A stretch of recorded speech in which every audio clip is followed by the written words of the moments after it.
Oi, pessoal, tudo bem com vocês? Gente, espero que vocês estejam bem.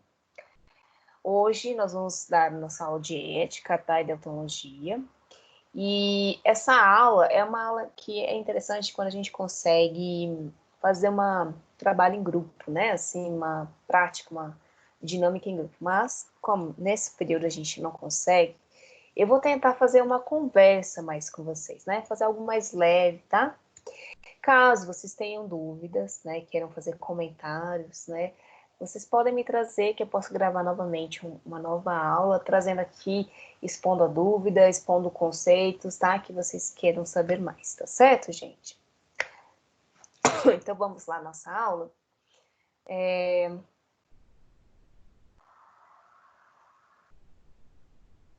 Opa.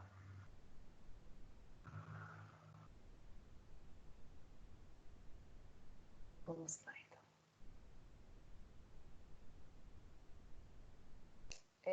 Então, gente, a ética, né, esse termo deriva do grego, né, ethos, e é o caráter e o modo de ser de uma pessoa, né, o significado ali dessa terminologia ethos.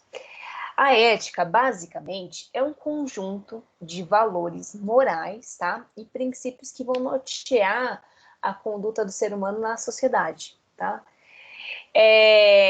Ela é importante porque, através da ética, a gente consegue viver, né, dentro do possível, de forma mais equilibrada com a nossa sociedade, com o outro ser humano, né? A gente estabelece limites, princípios ali, onde que a gente busca respeitar, né? Onde existe ali um norte para que a convivência seja de forma mais harmoniosa, tá? Do ponto de vista da filosofia, a ética ela é uma ciência mesmo, tá? Que vai estudar tanto os valores quanto os princípios morais de uma sociedade, ou de várias sociedades, e seus grupos pertencentes, tá certo? Bom, cada, né, sociedade, cada grupo, ela tem basicamente o seu próprio código ali de ética, tá? Então, a gente entende que essa construção dos princípios éticos, né, ela é muito, né, relacionada, né, ela tem uma relação muito com o caráter daquela sociedade cultural, os princípios culturais, princípios filosóficos, religiosos, né, daquela sociedade, que cabe de bom senso e princípio ético a uma sociedade, muitas vezes não cabe a outra, né? De forma geral, a gente muitas vezes confunde ética com moral, né? Eles se encontram num conjunto ali na intersecção, eles têm um encontro, mas na definição não são a mesma coisa, tá? Então, basicamente, a moral, né, ela é uma coisa mais individual. Então, ela se fundamenta ali na obediência das normas, dos costumes, nos mandamentos culturais, hierárquicos, religiosos, de uma determinada sociedade. Já a ética, ela busca o modo de viver, né, mais harmonioso, de conviver de uma forma mais universal. Então, vamos entender ainda de forma clara qual é a diferença entre um e o outro, tá? Então, a ética, ela lida com o certo e com o errado, assim como a moral também, certo e errado. A ética, ela busca, como eu coloquei para vocês, de forma mais ampla, entender o modo social de agir. Então, ela implica no consenso e na adesão da sociedade, tá? Em agir, né, de determinado forma, se comportar de determinada forma. Já a moral, né, ela é adquirida, né, o modo pessoal da pessoa de agir, né, como um indivíduo age. E ela vai ser adquirida, esse modo da pessoa, ao longo da sua vida, das suas experiências, né. Então, um exemplo muito simples, é ético, né, que as pessoas todos joguem o lixo, seu lixo, no lixo. Mas, né, depende ali do modo de agir dessa pessoa, das suas experiências ao longo da vida, que para essa pessoa, né, ela, para ela para ela tanto faz, né, tipo, não jogar o lixo no lixo, para ela não é amoral, né, não é, desculpa, não é imoral, tá? Não é falta de ética, é natural, porque ela aprendeu, ela vivenciou dessa forma, né? Certo? Então, a experiência dessa pessoa, né, da onde ela viveu, como, o que ela aprendeu, né, ali com as pessoas, jogar o lixo no chão, para ela não é imoral, não é uma falta de ética, certo? No entanto, apesar de ter um consenso ético que isso, né, não se deve ser feito, para essa pessoa individualmente não é, para outra pessoa já é, entendeu? Então, normas e regras sociais dentro da visão da ética, né, ela é guiada pela cultura da sociedade. Já normas e regras pessoais é guiada pela própria consciência da pessoa, tá? A ética, ela visa a forma coletiva, então ela constrói, ela é construída em cima do conceito de várias morais ali do coletivo. Já no plano individual da moral, né, é fundamentada através do princípio ético, tá? Então, ainda para a gente entender essa diferença entre a ética e a moral, né? A gente compreende que a ética ela é mais teórica, né? Então, é um conceito teórico. A moral é prático, é o que o ser, que o indivíduo age. Então, vamos entender com um exemplo. Ali, as pessoas, né, o indivíduo ali, o Joãozinho, sabe que não se deve pegar nada que lhe pertence, né? É ético, né? Socialmente a gente compreende, todo mundo, é natural para todo mundo, né? Que a gente não deve pegar o que não nos pertence. No entanto, o comportamento dele, né?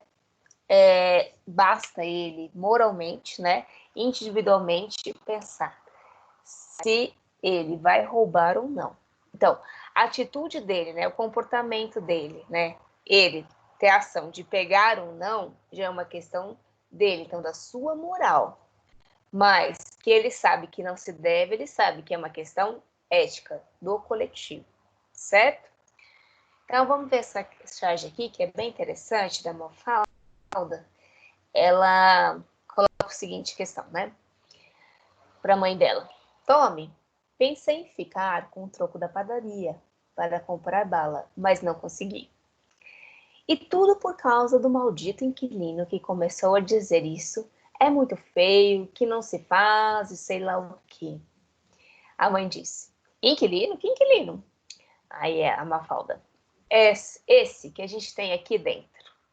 Ou seja, o que a Mafalda coloca, né? Que existe ali, né, um princípio ético, né? Como eu falei, que a gente não pega aquilo que não é nosso. Mas ela teve um comportamento que individual, moral ali, né? Indicando que o que esse inquilino, assim, ou seja, a voz que falava dentro dela, né? Não permitia com qual ela pegasse esse dinheiro que não lhe pertencia. Então a atitude dela foi de não pegar, tá? Então a moral dela foi de não pegar um dinheiro. Então a gente pode se perguntar, que voz é essa que fala dentro da gente, né? O que é certo, o que não é certo, o que se faz, o que não se faz, né? Eu não tô falando daquela voz que julga a gente, que condena, ai, você faz tudo errado. Não, essa é uma outra voz, né? Eu tô falando daquela voz que, em sociedade, quando nós convivemos, né, a gente sabe, né, no fundo, o que é certo, o que não é certo. A gente sabe que por coisas sutis, isso é uma coisa material, né, tipo dinheiro, mas pode ser uma questão ainda mais sutil, uma informação, por exemplo. Você está ali convivendo num grupo com as pessoas e você detém uma informação que eticamente seria muito importante as pessoas também terem conhecimento dessa informação, porque as ajudaria muito, mas você preserva para si, né, por interesses próprios, certo? Então, o que isso indica o quê, né? Isso indica também, né, que de uma forma sutil, né, existe uma questão ética ali que fala para você, você deveria compartilhar, seria importante para todos, mas cabe você decidir ou não se compartilha isso ou não, né? Uma questão moral sua, né? A moral, ela se baseia, como a gente falou, muito na nossa consciência, né? Nosso estado de consciência, né? E a sociedade que a gente vive, a gente precisa, sim, de uma ética, a gente precisa de um consenso geral, porque a gente convive, né, com consciências e grau de consciências diferentes, né? Então, de uma forma assim mais clara que eu quero dizer é o seguinte: vamos pegar, né? Eu tô fazendo um exemplo mais grotesco, tá? Mas para a gente entender visualmente o que eu quero dizer. Jesus, né? E vamos pegar ali o Hitler, né? Que é conhecido a todo mundo, a todos, né? Bom, o grau de consciência, sem fazer um julgamento de comportamento assim, o que fez, o que não fez, mas a gente entende que o grau de consciência ali de Jesus é muito maior, muito mais amplo, né? Como ele vê o indivíduo, como ele vê a humanidade, né? Quando a gente compara com o grau de consciência do Hitler, né? É um outro grau de consciência, um outro grau de se perceber a humanidade, né? Então, o que a gente percebe? Que os consensos, os princípios éticos que a gente tem, né, na sociedade, o princípio ético na nossa profissão, ele é importante porque ele vai nortear esses graus de consciências diferentes, né, que a gente tem entre as pessoas. Que o difícil na nossa vida, né, não é conviver com o ser humano, mas é difícil conviver com um grau de consciência diferente, né?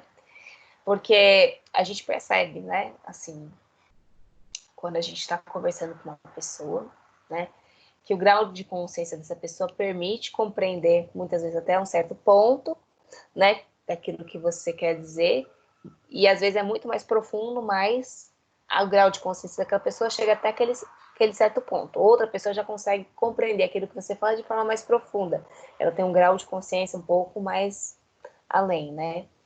E como é que a gente faz para aumentar nosso grau de consciência, né? Através do nosso autoconhecimento, através, né, das suas práticas religiosas ou espirituais, das suas práticas físicas também, ou seja, tudo que leva o seu encontro com a sua essência, com o seu ser, com aquilo que você é de fato, né, saindo fora, né, saindo fora não, na verdade, deixando temporariamente de lado, né, o que nos cobram para que a gente seja, como a gente tem aqui, de repente dar conta da vida, fazer isso, ter status, ter poder, enfim, né? E fazer um movimento de ir para dentro, de contato consigo, tudo isso que você faz, você vai aumentando o seu grau de consciência, porque você vai compreendendo de forma mais profunda a si mesmo. E a compreensão profunda de si mesmo permite uma compreensão mais profunda do outro e da humanidade também, né? Você vai percebendo nuances, né? Que não fica tanto entre polaridade, certo e errado, né? Aquela polaridade de que o que se a pessoa agiu dessa forma, então ela é totalmente errada. Ou se ela agiu daquela outra forma, ela é totalmente certa, né? Não, você percebe que existem nuances ali, né? Compreensões mais profundas entre um certo, entre um errado, né? Bom, tudo isso eu fiz só uma explanação a mais, né? Parece que não tem muito relação com a nossa questão ética, mas na verdade tem muita relação, porque a ética, né? Nossa moral, ela tá totalmente intrínseca, né? A nossa questão de consciência maior, né? Sobre si e sobre a humanidade. Continuando aqui, então, a nossa fala, né? Conforme aqui colocou o Dalai Lama, ele explica a seguinte questão. É possível, né, estabelecer princípios éticos, tá, controladores quando tomamos como ponto de partida a constatação de que todos nós desejamos a felicidade e queremos evitar os sofrimentos. A religião pode nos ajudar a estabelecer princípios éticos básicos. Contudo, pode-se falar da ética e moralidade sem ter que recorrer à religião. Então é interessante isso que ele fala, né?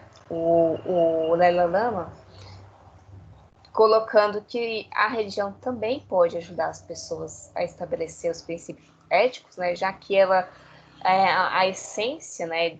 Assim, claro, cada um com divergências, cada um com modos específicos de pensar, né?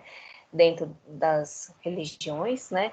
Mas a essência delas, né? A base é a mesma, né? É o bem, né? Então, ela pode ajudar as pessoas, mas se você não tem uma religião, se você não se adequa, né, a uma, ou não tem interesse por nenhuma, não é ela que vai, não é somente ela que vai te ajudar, não. Né? Você pode também compreender a ética que comunga em toda a sociedade, né, que é o princípio do bem maior. Se você for entender de forma mais profunda a ética, ela é o bem maior para todos, né? É importante que ele fala uma questão aqui, e como foi retirado um texto, um trecho, do todo o contexto do que ele disse, pode ter uma interpretação um pouco mais equivocada, né? Mas eu vou reler essa parte para vocês que é importante aqui, ó. É possível estabelecer princípios éticos controladores quando tomamos como ponto de partida a constatação de que todos nós desejamos a felicidade e queremos evitar o sofrimento. Todos nós desejamos a felicidade e queremos evitar os sofrimentos. Como isso está um pouco fora do contexto, né? Mas quando ele coloca, né, desejamos felicidade e queremos evitar os sofrimentos, é felicidade comum a todos, tá? Evitar o sofrimento comum a todos. Por que eu estou dizendo isso? Porque tem pessoas, por exemplo, né, de psicopatas, por exemplo, né, que poderiam estar colocando essa fala, né, desejamos a felicidade dele é totalmente fora, né, dos princípios éticos, né, quando em desequilíbrio ali essa psicopata, né. A felicidade, tem pessoas que a felicidade da pessoa realmente é matar o outro, né. Você compreende que a gente tem que entender isso dentro de um contexto do que ele estava falando como um todo, e ser retirado só desse trecho, né, fica meio fácil de eu entender a felicidade para o meu ego. Quero evitar o meu sofrimento, né? E na verdade é dentro de um princípio maior que ele coloca isso, tá? É só um esclarecimento. Ou seja, a felicidade não só minha, como a do meu próximo. Evitar o sofrimento não só meu, como do meu próximo também, certo? É tudo em conjunto, tudo correlacionado, né? Então, o que ele diz não é algo relacionado ao nosso ego, né? A nossa felicidade somente nossa, assim, do pessoal, mas a felicidade, sim, nossa e também do nosso todo, tá? Ainda colocando aqui, né? É impossível estabelecer um conjunto geral de regras válidas para todas as pessoas, nações, períodos de tempo. Então, é impossível mesmo, né? A gente colocar regrinhas, né, para todo mundo de forma igual, e a gente percebe que ao longo do tempo as questões vão mudando, né? Por exemplo, na Esparta, né, na Grécia Antiga, era comum as crianças que nascessem com deformidades, né, serem descartadas mesmo, né? Praticamente elas eram mortas, praticamente não, elas eram mortas, né?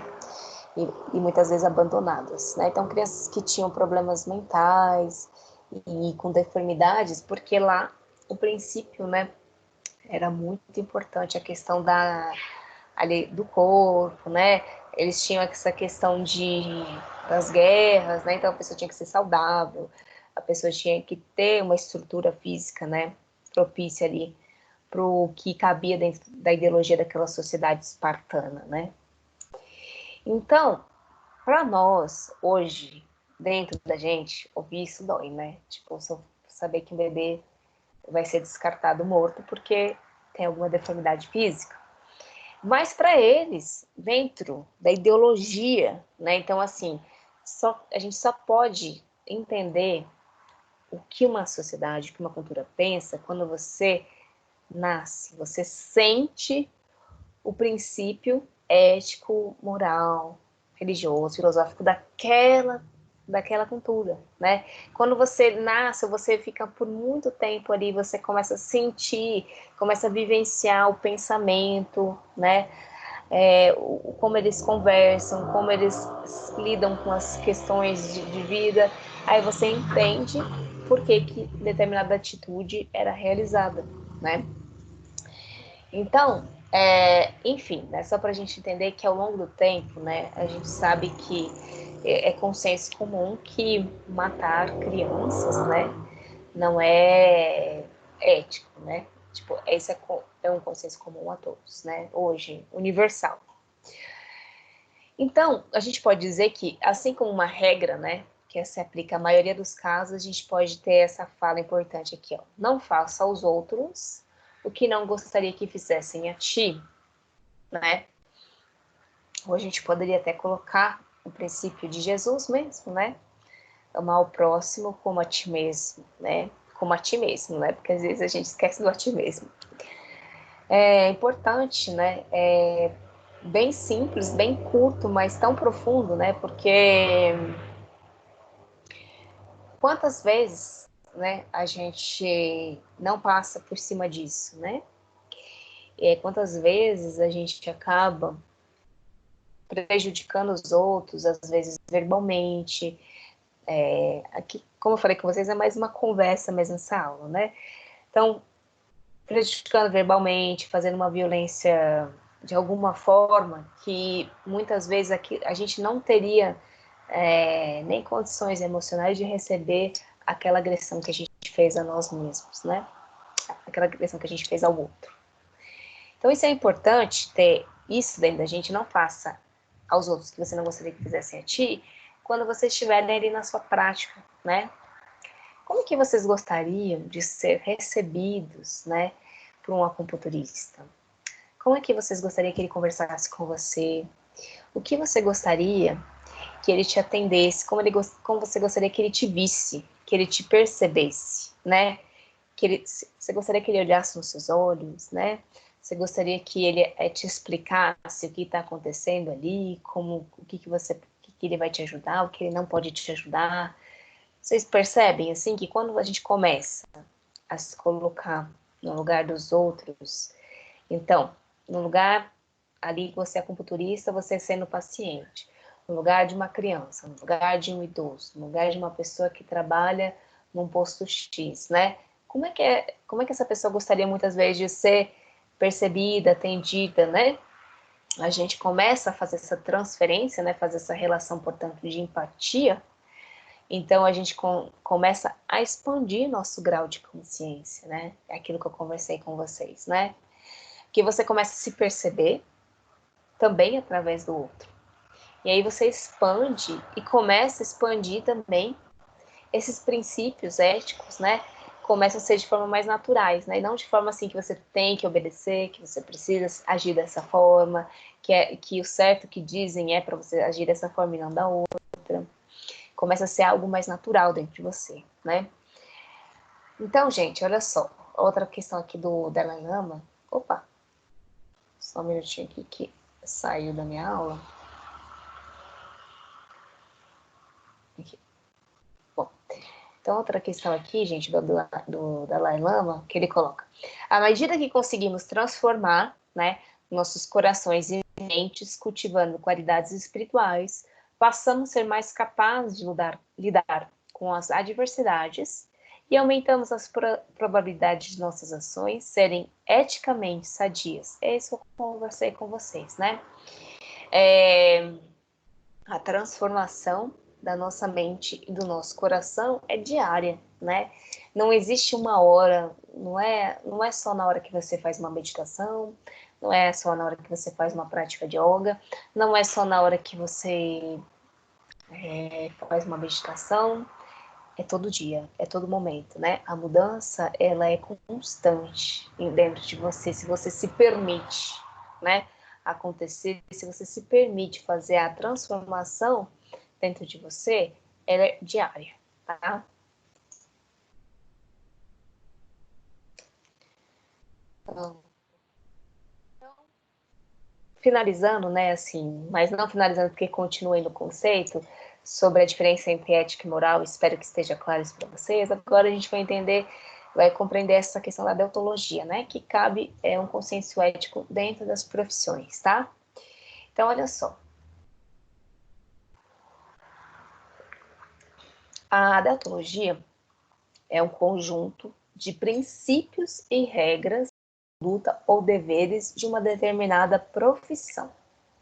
Ou seja, cada categoria profissional, ela deve ter a sua própria deontologia, né? Ela tem um próprio código de ética, lógico, porque cada profissão tem a sua particularidade, tem as questões que ela ali se correlaciona, né, de ética envolvido, né? Então a medicina tem um, a fisioterapia tem um, a biomedicina tem outro, né? Que a prática profissional é diferente para cada um, né? As questões envolvidas ali são diferentes, certo? Então, esse termo da deontologia foi criado em 1884, tá? Pelo filósofo inglês Jeremy Bentham. E ela foi conhecida, de forma geral, como a teoria do dever, né? Teoria do dever porque ali são deveres, né? São ações dentro das práticas profissionais que o profissional precisa ter, tá certo? Então, olhando agora de um ponto de vista assim, mais amplo, vamos entender onde que cabe aqui, ó. A ética, como a gente percebeu, como eu falei anteriormente, está relacionada com o princípio geral, né? Aí dentro, né, vem a moral, que se aplica ao comportamento humano e social, muito ligada a questões do indivíduo, né? E a deontologia, que está aplicada agora de forma mais específica, então é um nicho mais específico relacionado às profissões, tá? Então, a deontologia, né, ela é como se fosse um manual, tá? E que tá ali, tá? Obrigações que cada profissional tem que desempenhar, né? Então, gente, por exemplo, aqui no dos biomédicos, né? Tá escrito lá, o exercício da acupuntura pelos biomédicos obedece às normas do Código de Ética do Biomédico em vigor, seguindo os princípios fundamentais da ética, dos quais se destaca a biomedicina como profissão a serviço da saúde, do ser humano e animal, objetivando o interesse da coletividade, exercida sem discriminação de qualquer natureza, enfim. Você compreende que tem aí já estão colocando vários princípios, né, que o biomédico tem que seguir, né, para estar dentro de um consenso ético. Eu trouxe aqui, tá, um consenso ético da acupuntura, que foi escrito pelo Conselho Regional ali do Rio de Janeiro. Ele é de uma forma mais ampla, mais geral, assim, tem questões interessantes, né, que depois eu vou estar comentando com vocês posteriormente, tá? Então, olha só, questões éticas na prática da acupuntura, né? Então, vamos entender de uma forma agora um pouco mais ampla, né? A gente percebe, né, como princípio básico da medicina chinesa, né, que nós tratamos a pessoa como um todo. Então, eu acho que essa é a parte mais difícil de nós, né, acupunturistas ocidentais, tá? Eu falo isso porque a gente vive numa sociedade ocidental, onde que a partir ali do determinismo, né, do sistema cartesiano de enxergar a vida, ou seja, ali quando René Descartes começou a fragmentar o conhecimento, a dividi-lo, né, para você compreender as partes, que é interessante, né, você fragmentar o todo para compreender, mas o problema foi que essa fragmentação, ela acabou determinando, né, a forma como a gente compreende as coisas, a forma como a gente estuda as coisas. Então, se vocês forem perceber até de forma mais ampla, até a nossa disciplina, né, a nossa formação em acupuntura, ela é fragmentada, né? Ela é colocada a disciplina disso, disciplina daquilo, disciplina não sei o que lá, disciplina não sei o que lá, né? E que a forma mais interessante de ser colocado, né, na minha visão, a medicina chinesa, era se a gente pudesse compreender tudo junto, né? Compreender, então, você vai aprendendo tudo junto, né? Vai aprendendo Zhang Fu, vai aprendendo pontos, vai aprendendo combinação de pontos, vai aprendendo diagnóstico, tudo de forma em conjunto, nada fragmentado por disciplinas, né? Porque aí as coisas conversariam mais entre si, né? Eu acho que haveria uma conversa maior. No entanto, a gente sabe que isso é possível, sim, eu acredito nessa possibilidade de ensino futuro, né, onde que não seja fragmentado, a gente tem um ensino que não faz sentido, né, a gente percebe assim, quando você era criança, você estudava coisas, decorava coisas, mas você não via a aplicabilidade disso na sua vida, né, a gente não entende um sentido de decorar fórmulas de física se você não aplicava a física na sua vida. Eu acho que falta, né, essa compreensão, tipo, de entender a nossa visão tão fragmentada das coisas, não permite muitas vezes que a gente raciocine de compreender a natureza, de compreender, tipo, a construção muitas vezes de uma casa, como que a construção de uma casa para uma criança, ela pode aprender física, matemática, biologia, ela pode aprender geologia, geografia, sabe? Fazer a compreensão do todo, né, da onde você vive, a sua realidade, né, incluir isso dentro de uma prática de estudo, né. Bom, isso aqui é um pensamento que eu acredito muito, né, que seria a forma de a gente aprender a raciocinar na vida, a forma de a gente entender a vida e não de forma tão fragmentada, que faz com que a gente perca as informações, perca muitas vezes o que uma coisa conecta com a outra. Eu acho que isso é uma das dificuldades das pessoas, né?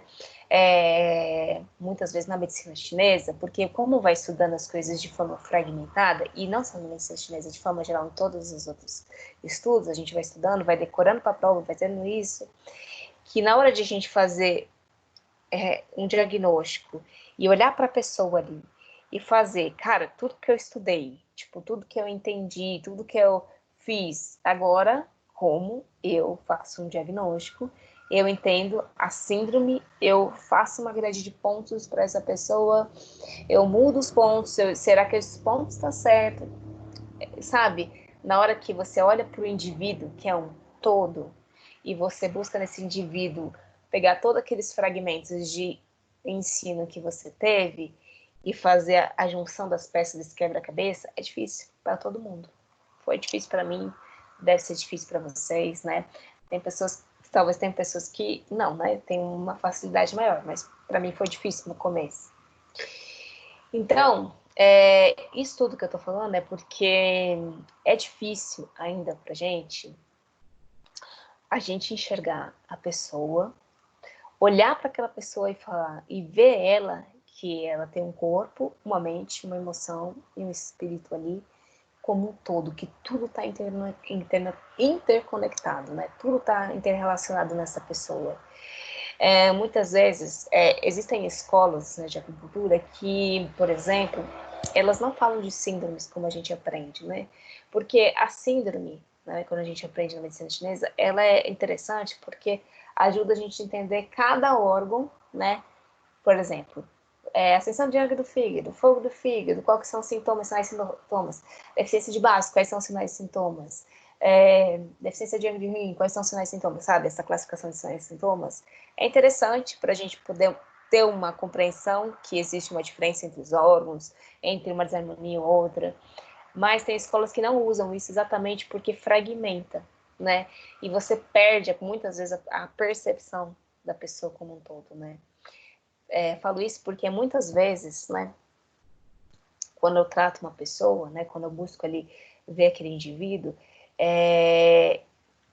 eu converso com ela ali, né, ela me passa uma percepção, mas quando eu realmente enxergo essa pessoa, né, de um campo maior, né, eu percebo ali naquela pessoa que ela não é só aquilo que ela me fala, que eu apalpo ela e sinto que o corpo dela mostra coisas que ela não me relatou, né, tipo, gelado uma parte, frio em outra, quente em outra parte, os olhos dela estão totalmente assim, anuviados, totalmente tristes, e ela me mostra uma falsa felicidade, ou seja, ela tem queixas físicas, mas essas queixas físicas, na verdade, são só uma forma de ela camuflar a verdadeiro problema, a verdadeira queixa dela. Ou seja, você tentar buscar enxergar essa pessoa de uma forma mais profunda, de uma forma total, o seu estado a sua efetividade no tratamento, né, é muito maior, né? Você conseguir enxergar essa pessoa como um todo. Isso é uma questão de tempo, de prática, de perseverança da sua parte, de autoconhecimento também. Quando você entra, seja qualquer terapia, né? No ramo das terapias, pode ser Ayurveda, pode ser o Reiki, pode ser barra de axis, pode ser acupuntura, mas se você, sinceramente, deseja ser um bom profissional, você tem que desejar, sinceramente, se conhecer muito, tá? Essa é a base essencial, né, para você conseguir se perceber e ter uma consciência maior na hora de enxergar o outro, né? Qual é o caminho para você se enxergar? Cada um vai ter o seu, né? Mas escolha o seu, não o que falam para você seguir, né? Escolha aquilo que você acha bom para você, aquilo que faz sentido no seu coração, né? Não o que falam se é bom fazer yoga toda manhã. Não sei, é bom para você, né? De repente para você é bom só fazer um Pai Nosso, né? E tá bom para você, você já se sente muito bem. De repente durante aquele Pai Nosso você tem alguns insights. Você tá entendendo? Escolha sempre o que é bom para você. Bom, continuando aqui, né? Então, como princípio básico, né, da medicina chinesa, a gente trata essa pessoa como um todo, a gente busca tratar essa pessoa como um todo, tá? E aí aqui tá colocando a seguinte colocação, né? Colocando a seguinte colocação é ótimo, né? Mas o seguinte conceito. Assim, uma atitude de aceitação e respeito pelo ser humano que veio pedir sua ajuda em seu caminho é fundamental. É fundamental, gente, a gente saber os nossos limites. É fundamental você desenvolver a habilidade de escutar o outro sem julgar.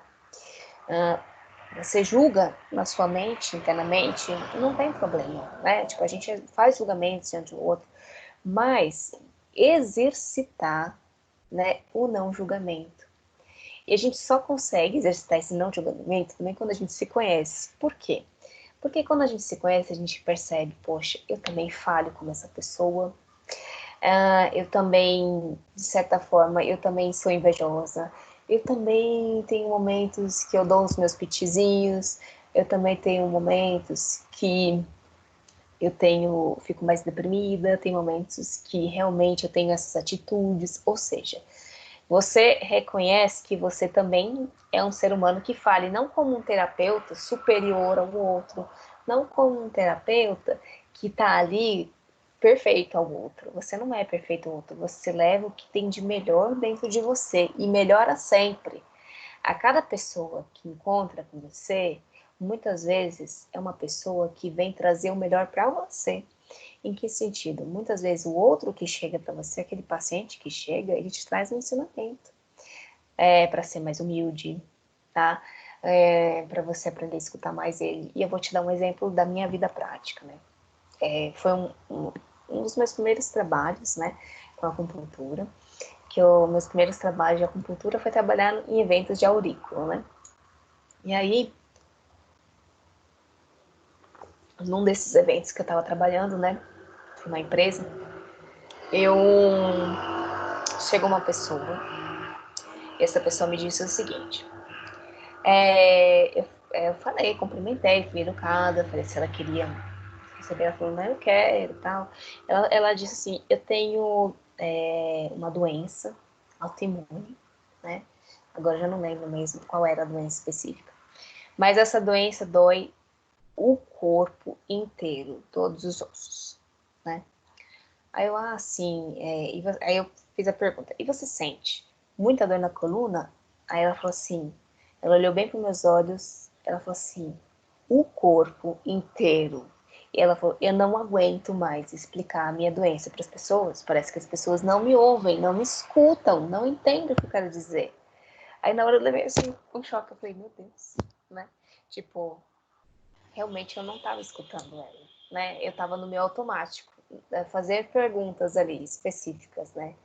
eu estava numa situação automática com essa pessoa, não estava na escuta verdadeira. Eu pedi desculpas para ela, né? Eu reconheci ali que realmente eu não estava de fato escutando aquilo, tipo, doeu em dentro de mim, mas foi ótimo. Serviu de um grande ensinamento para mim, tanto que eu não esqueço até hoje, de realmente estar presente ali, de estar numa escuta verdadeira com aquela pessoa, e já não naqueles meus pré-julgamentos, não naquilo que eu tenho conceito de vida, conceito do que é certo, do que é errado, né? Escutar aquela pessoa de fato. Porque dessa forma a pessoa se sente já no primeiro momento acolhida por você, né? Quando ela percebe que você está escutando ela. E hoje em dia, dificilmente as pessoas nos escutam, né? Normalmente, às vezes, você coloca uma coisa sua e a pessoa fala assim, aí daqui a pouco ela já te interrompe, já começa a fazer uma outra pergunta ou contar uma coisa da vida dela, né? Eu acho que há uma carência muito grande dessa escuta no momento atual, né? Então, se você já começar, mesmo não tendo muito conhecimento ainda técnico, mesmo não tendo muito conhecimento teórico, mas começar com uma escuta verdadeira com essa pessoa, né? Você já vai estar dando um grande passo na sua carreira, um grande passo na sua vida, tá? Como indivíduo, que você vai aprender a ouvir o outro, muitas vezes se colocar na posição dele, para entender a dinâmica de vida dele. E também vai se conhecer através do outro, tá? Continuando, então, portanto, né, compreender as necessidades do seu paciente, expressas ou não, né, que é importante a gente compreender, muitas vezes a pessoa não expressa, mas você pode absorver dessa pessoa aquilo que não foi expresso, aquilo que a gente já conversa, né, perceber a fisionomia dessa pessoa, o olhar dessa pessoa, o tom de voz dessa pessoa, como ela fala, o comportamento, né, corporal dela, se ela está muito tensa, muito travada, né, muito abatida. Você tem uma percepção do todo dessa pessoa, muitas vezes por aquilo que ela não fala, tá? São qualidades essenciais ao bom acupunturista, tá? Continuando aqui, opa. Nós, acupunturistas, enfrentamos questões éticas todos os dias. A ética para o acupunturista se refere aos nossos pacientes, ao público em geral, aos outros acupunturistas, aos outros profissionais de saúde, ao nosso país e a nós mesmos. Ou seja, resumindo, a gente tem que ter uma conduta ética com o paciente, né? De respeitar o seu limite, de respeitar essa pessoa não julgando, né? De ajudar ele no máximo que a gente pode, no máximo do que a gente pode, no máximo das nossas capacidades, não mais que isso, tá? Ao público em geral, né? A gente também tem que ter uma ética com relação aos outros acupunturistas, porque pode vir, sim, pessoas, né? Que vêm se tratando com outros profissionais de acupuntura e falando mal desse acupunturista. Não cabe você julgar se o outro acupunturista fez um tratamento errado ou não.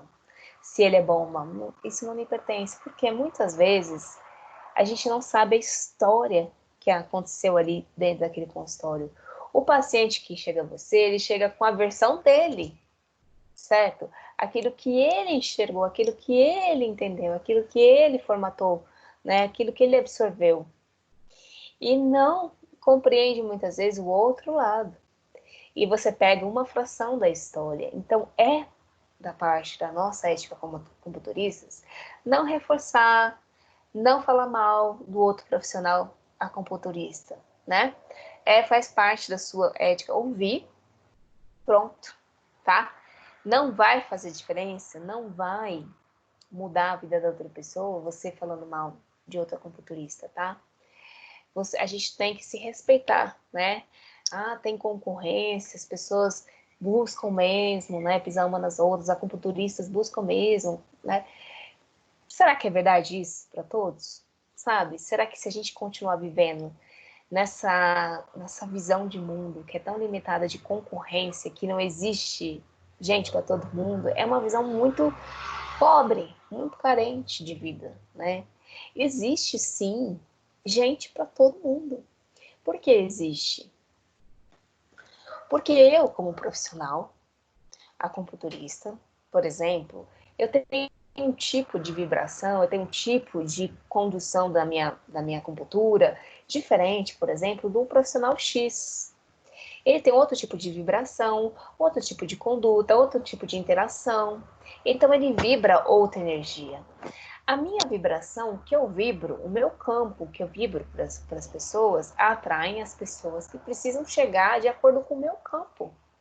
E para o profissional X, atrai o que precisa vibrar para o campo daquela pessoa. Você compreende? Então, existem sim pessoas, né? Clientes para todo mundo, existe sim. Essa ideia de concorrência é uma ideia para a gente não conviver de forma ética entre nós, acupunturistas. É para a gente realmente achar que é até aquela ideia ainda reptiliana, né? Que todos nós temos, não sei se alguém já ouviu falar do complexo R, né? Que fica no sistema límbico, que é aquele princípio instintivo de domínio do território, de competitividade. Se eu comer, o outro não. Se eu não comer, se eu não caçar o que eu tenho que comer, não vou conseguir mais porque o outro vai roubar de mim, entendeu? Isso ainda tá ali, né, dentro do nosso estágio evolutivo, que a gente evoluiu dos répteis, né? Dentro do nosso complexo R, ainda a gente tem preservado dentro da gente, mas a gente pode sim transformar, né? Então, eu falo isso para vocês porque quando vocês começarem a perceber que chegam as pessoas certas para vocês e que não vai faltar para vocês, se vocês realmente perceberem que tem gente que vai gostar do seu atendimento porque a forma como você cuida das pessoas e da pessoa vai de acordo com como ela gosta. Mas o outro que é tão bom quanto você, que tem tanta capacidade quanto você, a pessoa não gosta porque não tem a mesma vibração, não tem a mesma afinidade. Vocês entendem? É uma coisa pensar assim, falta amizade para todo mundo, não vai ter amigo para todo mundo. Não, você sempre tem um amigo. Você sempre tem uma pessoa que você tem mais afinidade que outra. Esse raciocínio da amizade você pode usar para a sua prática profissional, sempre vai ter, tá? Não é errado você pensar, eu falo errado mesmo, tá? Você pensar que falta. É errado você pensar que existe concorrência e que não vai ter. É errado isso. Isso te traz um pensamento de carência, isso traz um pensamento da falta, e aí você vibra a falta, você vibra a carência dentro de você. E essa vibração de falta e carência chega, né? É um campo. Esse campo atinge as pessoas, não vai chegar pessoas mesmo para você. Se você vibrar na sua carência, na sua falta, não, sempre vai ter gente para você, tá, gente? Como eu falei, né? Eu tô mais hoje conversando com vocês e colocando questões como eu penso também, tá, gente? Espero que não seja muito cansativo. Então, gente, continuando aqui, tradicionalmente, tá? A ética na acupuntura, que agora a gente está tratando de forma específica na acupuntura, ela baseia, a base dela filosófica é do confucionismo, do budismo e taoísmo. E aí eu vou estar falando um pouquinho mais para vocês, tá? Então, tá. Confucionismo. O confucionismo, tá? É uma doutrina, tá? Ali, sociopolítica, religiosa, né? Ela, de uma determinada sociedade, tá? Que segue a linha do confucionismo. Ela está relacionada com um tipo de filosofia mais, de um racionalismo mais pragmático, tá? Então, de forma geral, né, o que o confucionismo prega, tá, de uma âmbito bem geral mesmo, é a estabilidade social e um senso de dever à sociedade. Então, a gente tem o seguinte questionamento que eu faço para vocês, né? O que podemos verter para a sociedade do todo que recebemos? É muito legal essa pergunta. Como a nossa prática pode ajudar a melhorar nossa sociedade e nossa nação? Bom, é muito legal e muito profunda, né? Eu não vou poder me aprofundar muito, mas eu vou conversar aqui um pouquinho com vocês. Então, ó, primeira, o que podemos verter para a sociedade do todo que recebemos, né? Então, é aquela questão. A gente sempre está recebendo, né? Então, a gente recebe a educação dos pais, né? a gente recebe a educação das escolas, né? A sua prática profissional, a gente sempre tem um recebimento, né? Mas como é que a gente verte isso para a sociedade? Como a gente torna isso de uma forma produtiva, de uma forma benéfica para as pessoas, né? Como a gente transmite isso para as pessoas, né? Como a nossa prática pode ajudar a melhorar nossa sociedade e nossa nação? Cada um de nós tem um potencial de ação importante no meio que vive. Mas, para cada um de nós conseguir verter para a sociedade, gente, e para a sociedade, quando ele fala verter, o que a gente recebe não é construir grandes hospitais, instituições de caridade, não. Pode ser só na sua casa, tá? A sua casa já é um núcleo social ali. Então, vamos traduzir o que eu quero dizer. Vamos dizer que uma pessoa descobre dentro dela que a essência dela de vida, né, é plantar árvores. A outra pessoa descobre que a essência, aquilo que traz alegria para ela, é cuidar da família, é ser mãe. A outra descobre que é cuidar dos animais. A outra descobre que é cuidar da saúde das pessoas. Ou seja, quando o indivíduo encontra com a sua real essência aquilo, e encontra com a sua real essência aquilo que te traz felicidade, é aquilo que você trabalha de forma gratuita e mesmo assim está feliz. Então, não sei qual é o meu caminho e tal. Você se questiona, pensa, se eu fizesse isso de forma voluntária, gratuita, eu faria ainda de forma feliz? Seria pesado? Seria sacrifício? Seria muito difícil fazer isso de forma gratuita? Se a resposta for sim, talvez esse não seja muito seu caminho de vida. Mas se fala, não, por exemplo, para mim, eu faria acupuntura se não precisasse do dinheiro, né, para pagar contas, né, para sobreviver nesse meio, eu faria de forma gratuita, né? No entanto, é preciso comprar agulha, é preciso comprar material, não sei o que, a gente precisa dessa troca, né? Essa energia de troca que é o dinheiro. Mas eu faria de forma gratuita. Então, eu percebo, né? Eu sinto que eu estou no meu caminho. Então, essa é um questionamento legal, né? Porque muitas das pessoas se encontram em caminhos que socialmente ali, por crenças, por achar que socialmente será mais aceita pelas pessoas, por caminhos que não vão de encontro com a essência da pessoa. Às vezes aquela pessoa quer ser um artista, mas acabou sendo médico. E de repente, muito pesado para ela ser médico, muito difícil. Mas ser artista seria tão mais leve e o benefício para a sociedade seria maior.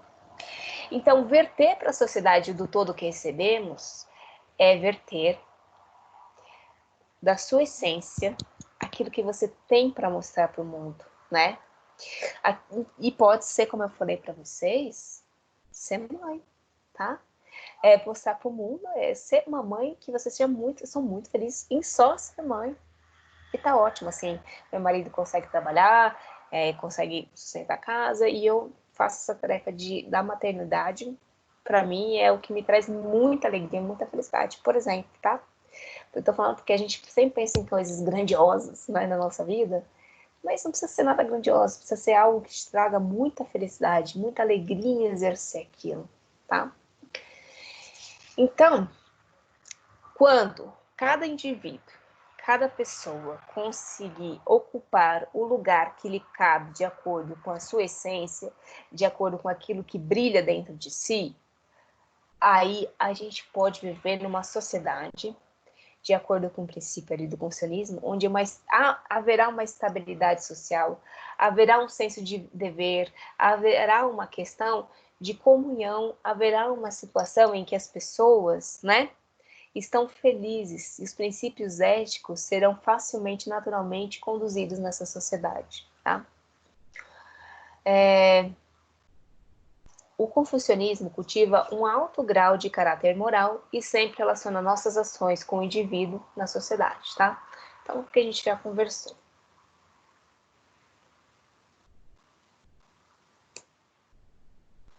O budismo, né? Bom, no budismo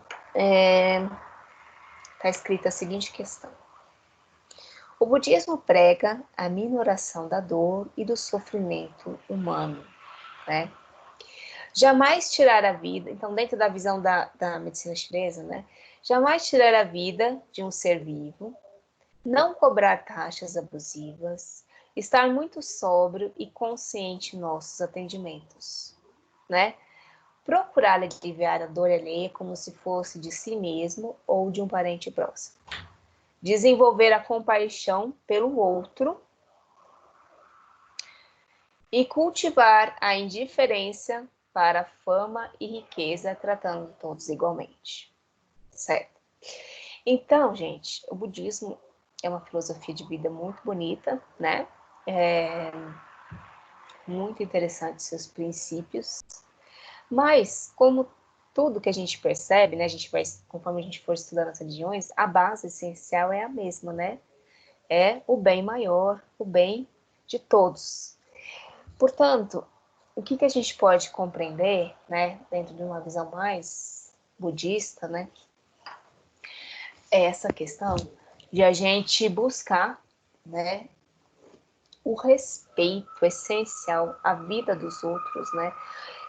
A gente buscar respeitar o outro como o outro fosse nós mesmos, né? Como se a dor do outro também fosse a nossa dor.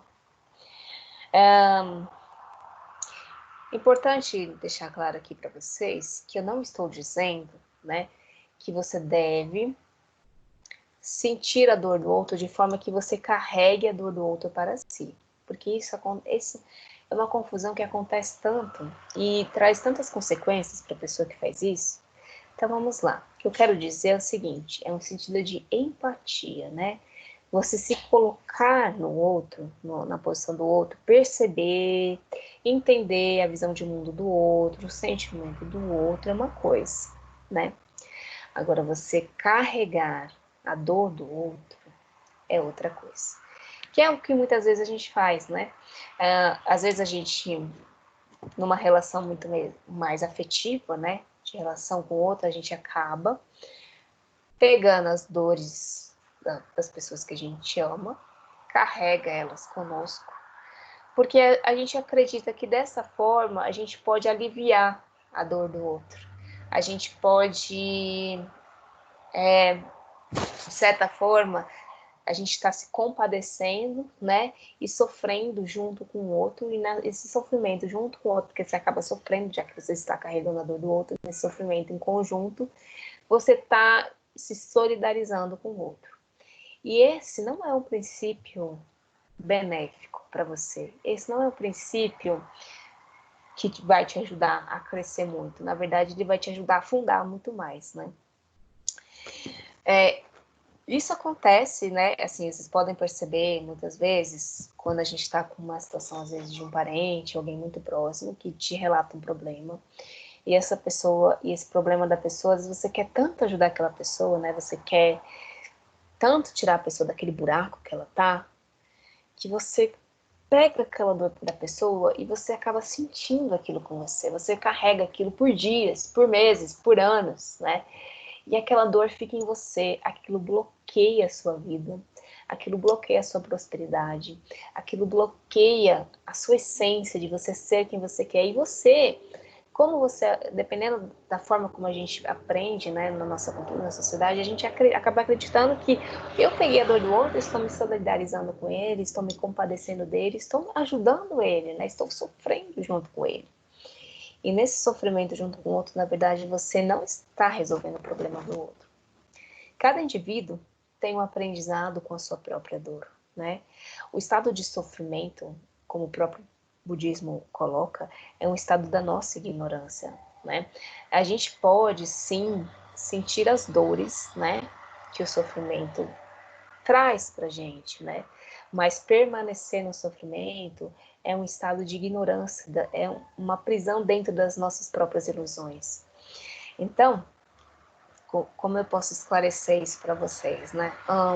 Vamos dizer assim, é tão complexo e profundo, né, que eu não sei se eu vou conseguir ser clara para vocês. 6, mas vou tentar. Vamos dizer assim que você tem um paciente, né?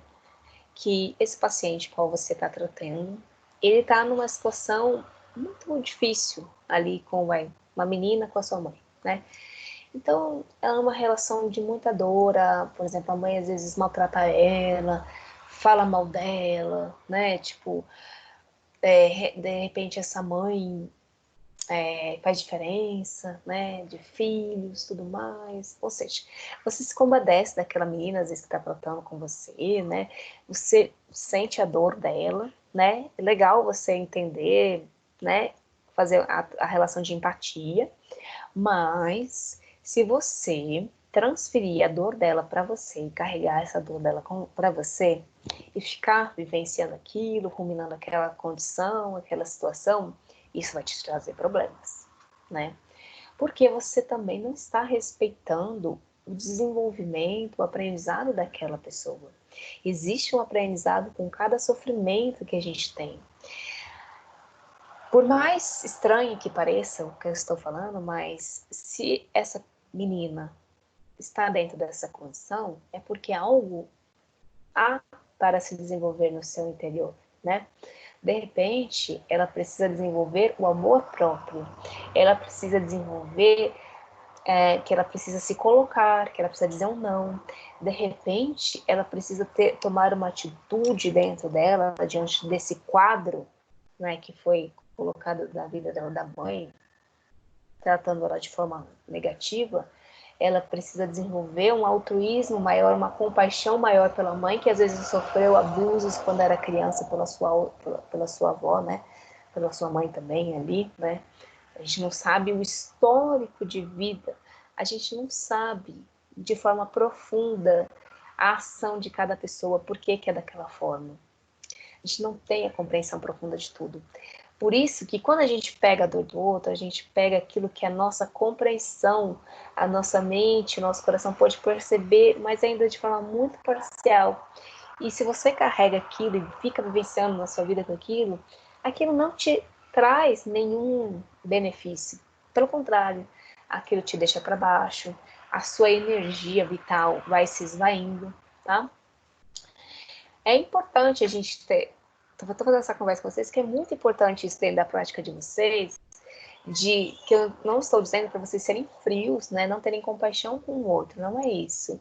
É você respeitar a dor do outro, é um respeito à dor do outro. É um respeito que ali existe um aprendizado importante para a vida dele, que como você como terapeuta, pode sim muitas vezes conversar com ele, pode ajudar ali no seu exercício da acupuntura, né? Pode indicar outras terapias para que ele se movimente para o seu crescimento interno, tá? Mas transferir para você essa dor, carregar esse peso, é ignorância da nossa parte, tá? Assim, no sentido de a gente compreender a profundidade dos aprendizados que a vida nos traz, tá certo? Bom, a gente precisa ter essa questão ética, né, de não cobrar taxas abusivas, né, cobrar o que é justo. Isso é importante porque muitas às vezes a pessoa não cobra mais, ela cobra menos, né? E eu também, né, já passei por esse processo de cobrar menos por várias questões pessoais que eu tive que aprender, né? Aprender sobre o meu valor, sabe? A gente vai aprendendo tanta coisa como terapeuta, aprender o que é justo, o que não é justo, o que eu sinto que aquilo é justo na hora de cobrar, né? Aquilo realmente está pagando o que precisa ser pago na minha vida, ou eu estou doando mais do que eu posso dar, sabe? Cobrar um valor, né, é uma questão muito que tem relação com como você se enxerga, com o seu valor pessoal, tá? Estar muito sóbrio, consciente nos nossos atendimentos, isso é importante, né? A gente sempre está ali presente, né? Sempre está sóbrio, buscar, se você não tá legal, passou por muita dificuldade emocional naquele dia, se você puder cancelar os atendimentos, cancele, tá? Não se cobre de ser super em tudo, já que é terapeuta você tem que dar conta, você faça o que é possível dentro das suas condições do seu momento, tá? Procurar aliviar a dor alheia como se fosse de si mesmo ou de um parente próximo, tá? Desenvolver a compaixão, tá? E cultivar a indiferença pela fama e a riqueza. Por que a indiferença entre a fama e a riqueza? Eu colocaria mais. A gente tem que colocar a indiferença para a fama e para a riqueza, e como também para críticas, né? Ou seja, os dois, tanto a parte negativa de críticas, né, te leva para um estado emocional, como a fome e a riqueza leva para um outro, né? Mas são a polaridade da mesma moeda. Por quê? Se você fica muito preso às críticas das pessoas, que as pessoas dizem como você tem que fazer, que você não faz direito ao seu trabalho, tudo mais, que você não é um bom profissional, cabe a você filtrar, né? Tipo, faz sentido isso para mim? Isso é coerente com a minha vida? Com o que a pessoa me disse? Eu sinto algo, pergunte sempre para o seu sentir, eu sinto algo que realmente me traz um aprendizado? Se não, se aquilo te traz muita angústia, tristeza naqueles comentários, descarta. Nem fica elucubrando mentalmente em cima disso, descarta. Mas tem pessoas que trazem críticas ali, que te trazem para realmente impulsionar a sua vida. Aí cabe, sim, ouve e preste atenção e acione na sua vida. Fome e riqueza te leva a uma outra polaridade, ao crescimento do seu ego. Então você acha muito mais daquilo que você é. Você se acha que é o tal, você acha que você sabe muito, você acha que pode resolver qualquer problema. E esse estágio te leva a uma falsa percepção de si. Então você perde o contato com a sua essência novamente. Aí essa perda de contato te leva a um estado também de ilusão, de sofrimento posteriormente. Então eu diria, não ter uma indiferença, né? Na verdade, não se identificar nem com as críticas negativas das pessoas que te derrubam e nem com super elogios e estados de fama e riqueza que te levam a uma elevação do ego onde você pode achar que é mais do que realmente é a sua realidade, tá? Espero que tenha sido claro. E no taoísmo, tá? O taoísmo, ele baseia-se na relação entre o ser humano e a natureza, tal. Ele reforça a ideia ética de estarmos com as nossas práticas em dia para termos uma boa energia vital. E assim podemos ajudar nosso paciente e não sugarmos sua energia. Isso é muito importante, gente. É muito importante.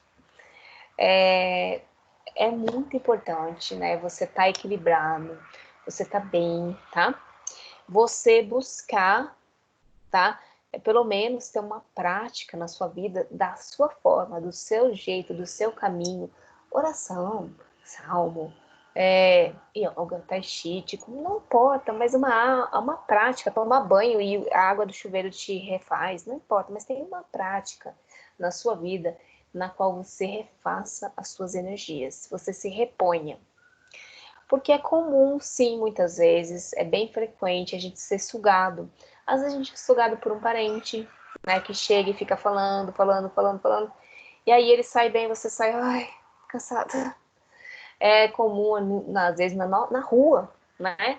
A gente passa por situações, pessoas ali que, de repente, acabam sugando a nossa energia. É comum a gente ter a nossa energia, né, ser levada embora em situações onde a gente tem uma oscilação emocional muito grande, né? Tipo, acaba ficando muito triste, muito raivoso, a nossa energia acaba também indo embora nesse momento. Então, como evitar, né? Uma dica aí, como evitar que a nossa energia seja sugada, tá? Existem várias formas, né? Vou falar uma forma que você pode fazer quando você percebe que seu paciente está sugando essa energia. E, professora, como é que você percebe que seu paciente está sugando essa energia? Você percebe quando você está tratando e você não começa a se sentir bem. Cada um é um sintoma. Uma pessoa é uma tontura, outra pessoa é um zumbido, outra pessoa começa a sentir uma moleza, outra pessoa começa a sentir uma preguiça. Tipo, ai, não quero mais trabalhar. Acabou aquele paciente, eu não quero mais atender, estou muito cansada. Esse cansaço, essa indisposição, esse peso, pode ser que a sua energia vital foi ali sugada, tá? Então, uma ideia é a gente fazer, tá? a prática da respiração. Você vai respirar num tempo diferente do seu paciente, porque o que acontece? A pessoa suga a sua energia quando você entra em ressonância com a respiração da pessoa, ou ela entra na sua ressonância de respiração. É muito louco isso, né? Mas isso acontece, e de forma inconsciente, né? Que a gente fala espelhamento. O outro se espelha em você e você se espelha no outro. E essa ressonância de um com o outro acaba tendo um intercâmbio de campos, do meu campo com a da pessoa, e a pessoa pode sugar a minha energia, tá? E vice-versa, eu também posso sugar, eu posso sugar da pessoa também, né? Então, respire num tempo diferente, né? Você pode respirar num tempo assim de 4, tá? Segura 3 e solta em 4, assim, ó. Conta mentalmente, ó. 1, 2, 3, 4. Segura. 1, 2, 3, segura, solta. 1, 2, 3, 4. Ou seja, você foca a sua mente ali durante o tratamento, nesse tempo da respiração, que a sua respiração vai se modificar com a do seu paciente. Você não entra na ressonância energética com ele, e aí ele não suga a sua energia, tá? Bem fácil e dá muito certo, tá, gente?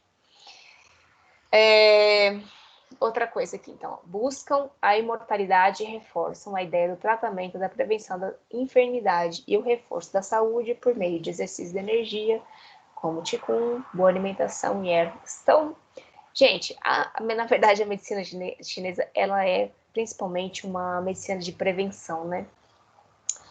Ela é uma medicina paliativa, as pessoas deveriam buscar a medicina chinesa para já fazer o tratamento como prevenção, mas o que a gente acontece é que as pessoas já chegam no seu último estágio, né?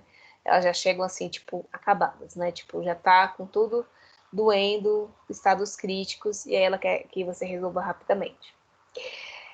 E aí é que tá. Aí a gente acaba muitas vezes mais apagando fogo, né, do que realmente ajudando a pessoa de forma mais profunda. Porque às vezes ajudar a pessoa de forma mais profunda exige tempo, paciência, e nem todo mundo está disposto, né, a fazer um tratamento mais profundo. Exige um comprometimento da pessoa também de fazer sua alimentação, seus exercícios. E como nós, acupunturistas, a gente também tem que fazer essa orientação para a pessoa, também tem que dar a orientação de que a medicina chinesa, ela é um todo, que cabe a ela também o compromisso dela como indivíduo de fazer a sua parte, tá? Então, ainda com a visão do taoísmo, né, acreditam que ajudar as pessoas a restabelecer o equilíbrio entre o ser humano e as energias da natureza ajuda o acupunturista a acumular virtudes e contribuir para a sua própria imortalidade. Ou seja, na verdade, quando você, acupunturista, né, busca ajudar realmente as pessoas, porque é uma ajuda, né?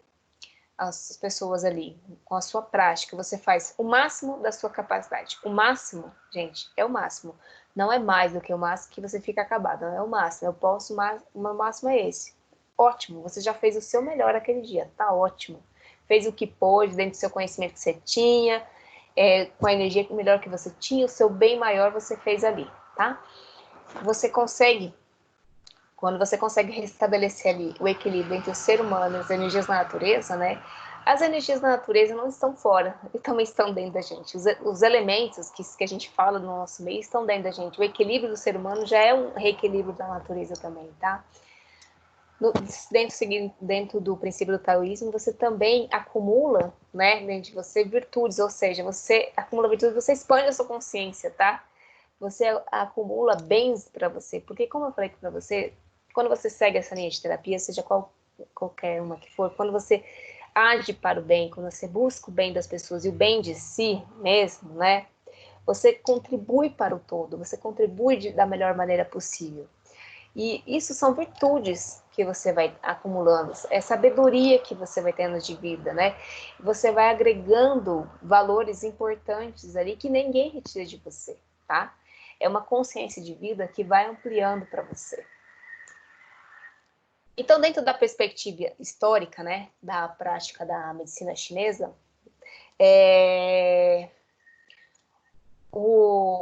esse médico, Bianchi, ele foi um experimento, foi um médico muito importante ali por volta de 500 a.C., porque ele conseguiu ressuscitar um príncipe. E ele até recusou o título de milagreiro, mas é porque ele falava que, na verdade, ele não fez milagre. Ele conseguiu tratar o que precisava ser tratado. Então, ele tratou e curou o que precisava ali dentro da visão da medicina chinesa, tá?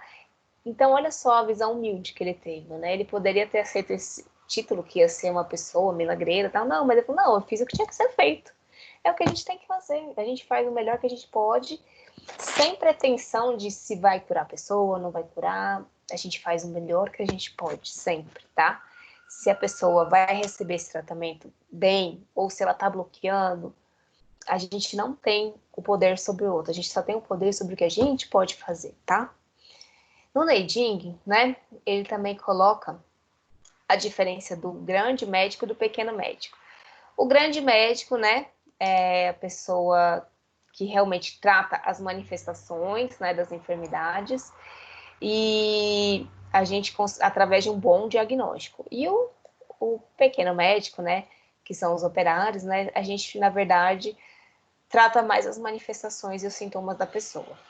Então, um trata a raiz do problema e outro trata as manifestações, os sintomas da pessoa lá. Nós somos o quê? Nós vamos transitando por isso. Então, a gente primeiro é pequeno operário, tá? A gente é o pequeno médico. Estamos aqui começando, iniciando, estamos aprendendo. Então, a gente muitas das vezes vai tratar as manifestações, os sintomas, sim. E ao longo dessa prática, da nossa experiência, nós vamos chegando ao grande médico. Nós vamos chegando àquela pessoa que vai identificar rapidamente a raiz do problema e trabalhar isso, tá? A busca de conhecimento e habilidades, certo? A busca de conhecimentos e habilidades do espírito, benevolência e altruísmo são uma faceta da ética na medicina chinesa, tá? Então, isso na medicina chinesa é muito importante, né? Porque tem vários médicos importantes, assim, né? Que colocam que a importância desse espírito de benevolência e altruísmo, porque se você pensa, se a gente mexe com o campo energético das pessoas, a gente não mexe com algo material, né? A acupuntura não é algo material, a gente utiliza instrumentos materiais, mas o que você mobiliza ali é algo energético, né? Então você precisa estar na energia ali do bem, porque a pessoa pode se sentir mal com a sua acupuntura, apesar de você pôr pontos ok, certo, mas se você não faz no princípio do bem, você pode fazer a pessoa se sentir mal, mesmo colocando pontos certos na pessoa, certo? Porque você mexe com o campo energético da pessoa, tá? Você não mexe com algo físico da pessoa. Então, é importante essa prática da benevolência, desse altruísmo que a gente vem conversando ao longo dessa aula, tá? O Sun Simiao, tá? Ele escreveu o artigo mais antigo de ética, né? Ele colocou o seguinte, né? O princípio para ser um bom profissional: ter muito conhecimento, muitas habilidades sempre melhoradas, né? Ter atitudes positivas, estar vestido de acordo, ser confiante e bem centrado. Muito legal, né? Então, importante a gente ter o conhecimento, ter a mente. A gente sempre está melhorando, sempre buscar nosso conhecimento mental dos estudos, como o nosso autoconhecimento. Sempre buscar melhorar nossas habilidades, nossas técnicas, fazer curso para melhorar nossas técnicas, ter uma atitude positiva, tá? Vai dar certo, vou conseguir. Esse paciente chegou para mim é porque eu dou conta de fazer, porque senão não aparecia. Se vestir de acordo, né? Óbvio, não vai vestir roupas decotadas, nem roupas sensuais para um atendimento desse porte, né? Ser confiante, né? Confiante sempre. Você é capaz sempre de fazer o melhor. Aquela pessoa, ela precisa de você. Quando alguém chega, é porque aquela pessoa precisa da sua ajuda, ela precisa do seu conhecimento, do que você tem a oferecer. A gente sempre tem algo para oferecer para a pessoa. Sempre, tá? Estar centrado, isso é muito importante. Não ficar com o pensamento na dívida, na conta de luz. Não, tá ali. Aquela pessoa é aquela pessoa que eu vou estar presente ali, tá? Ainda ele coloca: o bom profissional deve ter calma, espírito e mente em harmonia, coração solidário, boa vontade em ajudar as pessoas que estão sofrendo, mesmo que tenha que sacrificar-se para ajudar o outro. Um grande médico trata as pessoas igualmente, rico ou pobre, velho ou jovem, homem ou mulher, feio ou bonito, amigo ou inimigo, se é dia ou noite, quente ou frio. Então, na nossa prática, né, a gente vai passar por desafios, muitas vezes, que a gente precisa não ter discriminação. É para fazer? Então faça. Tem que atender? Então atende, independente da condição. Independente se a pessoa ela é inimiga da sua melhor amiga. É para atender porque você vai atender o que ela precisa, não a pessoa que ela é, tá? Isso é muito importante para vocês conseguirem conduzir de forma ética, de forma centrada o atendimento de você. Independente de quem seja a pessoa vem por um propósito e você vai atender aquele propósito, tá? O bom profissional evita falar alto, fazer comentários lisonjeiros, boatos, dizer coisas sobre os outros médicos, prescrever remédios muito caros, desnecessários e lucrar com isso. Isso é bem claro, né? Não precisa nem ficar delongando muito sobre isso. E aí, gente, para a gente finalizar a nossa aula aqui, tá? Eu trouxe o Código de Ética da Contorista, que é do Conselho do Rio de Janeiro, tá? Na verdade, assim, não existe um código mesmo, assim, vamos dizer, obrigatório, legítimo, né? Existe aqui, foi um código que eles montaram, elaboraram, achei interessante e tô colocando aqui para vocês, tá? Eu coloquei, vou mandar esse material para vocês, mas eu vou pular essa parte para a parte que eu achei interessante, tá? Que eu vou comentar, porque é só ficar lendo mesmo, não tem muito que eu falo, do que eu ficar falando, porque tudo que tá aí, basicamente, eu já comentei anteriormente, tá? Esclarecer ao cliente que o diagnóstico energético funcional está embasado nos conceitos da medicina tradicional chinesa, diferindo do diagnóstico médico nosológico ocidental. É muito importante, né? A pessoa que você atende explicar que a sua visão, além da medicina chinesa, é diferente do médico. Porque a pessoa, muitas vezes, ela vem com aquela visão de mundo da visão ocidental, né? Do médico ocidental. E que seu tratamento, a sua atividade profissional é diferente. E explicar o que é diferente dentro da capacidade de entendimento daquela pessoa, né? Então, explicar de forma simples, de forma clara, assim, não precisa ficar delongando muito, mas explique para ela que ela entenda que a visão que você exerce, o entendimento é diferente. Para quê? Essa pessoa não tem uma expectativa com o seu trabalho, que muitas vezes teria, por exemplo, tomando um remédio, um medicamento, né? Estou com dor no estômago, toma um remédio para dor no estômago, passou minha dor no estômago, né? E fala mal até do seu trabalho, que não funciona, não, porque você explicando a visão de mundo do seu trabalho, ela vai ter uma compreensão até para ver se ela vai aderir ou não a esse tipo de tratamento, tá? Outra coisa, respeitar o direito do cliente de decidir sobre a sua pessoa e seu bem-estar. Isso é importante, né? Às vezes a pessoa não quer fazer determinado, por exemplo, tratamento de ventosa, mas seria interessante, você pode explicar para essa pessoa, tal, mas se ela não quer ficar com a marca roxa, é direito da pessoa, tá? Ela não quer, ponto. Informar ao cliente quanto ao diagnóstico e prognóstico acupuntura e objetivos de tratamento, salvo quando a comunicação direta ao mesmo possa provocar-lhe dano, devendo, neste caso, a comunicação ser feita ao seu responsável legal. Ou seja, explicar sobre o diagnóstico, você fez o diagnóstico da pessoa, explicar sobre o prognóstico dessa pessoa, explicar, detalhar, tá? Conversar com essa pessoa. Mas se você observa que é algo que para aquela pessoa vai impactar que você vai explicar para ela, conversa com um parente próximo, conversa com a mãe, com o pai, com um acompanhante dessa pessoa que possa, porque às vezes a pessoa, por exemplo, pode ter alguma doença mental também, que não vai ter essa capacidade de entendimento. Então você explica para a pessoa responsável ali que está junto com o seu paciente, tá certo? Manter sigilo sobre os fatos de que tenha conhecimento em razão de sua atividade profissional e exigir o mesmo comportamento do pessoal sob sua direção. Ou seja, importante, gente, não ficar falando de pacientes, tá? O que tá ali, morre ali, tá? O que tá ali com a pessoa, a história de vida dela, o que ela colocou ali, fica ali, gente, tá? É uma relação de confiança ali que você tem que estabelecer com a pessoa. Não pode ficar colocando para as pessoas, assim, às vezes até de forma debochada sobre aquela pessoa, né? Fica ali. Aquela pessoa é um ser único, ela passa por dificuldades, é difícil também, né? Então, não ficar colocando fora do seu ambiente profissional, né? Coisas de seus pacientes. Tá ali, morre ali. Até porque, gente, energeticamente, você tem que deixar aquela energia. Começou um atendimento, é uma dica. Começa o atendimento, finaliza um atendimento, começou a energia com aquela pessoa, finaliza aquela energia com aquela pessoa na hora que acabe, pronto, acabou, esquece que atendeu aquela pessoa. Passa para o próximo, põe uma tela branca. Por quê? Para você não carregar energeticamente aquela pessoa com você. O fato de você comentar, às vezes, caso da pessoa, não estou falando no sentido de estudo, tá? Quando a gente estuda um caso, quando a gente quer saber mais, a gente tem um objetivo diferente, estou falando no sentido de deboche, no sentido de julgamento dessa pessoa, nesse sentido. Quando você faz isso com o outro, você carrega ainda essa energia da pessoa em você, você carrega essa informação energética. Para você também não é bom, tá?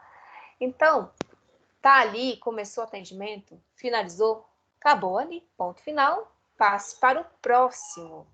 Se você ficar levando cada pessoa com você, né, julgando, falando, sei o quê, você não aguenta trabalhar como terapeuta, não aguenta.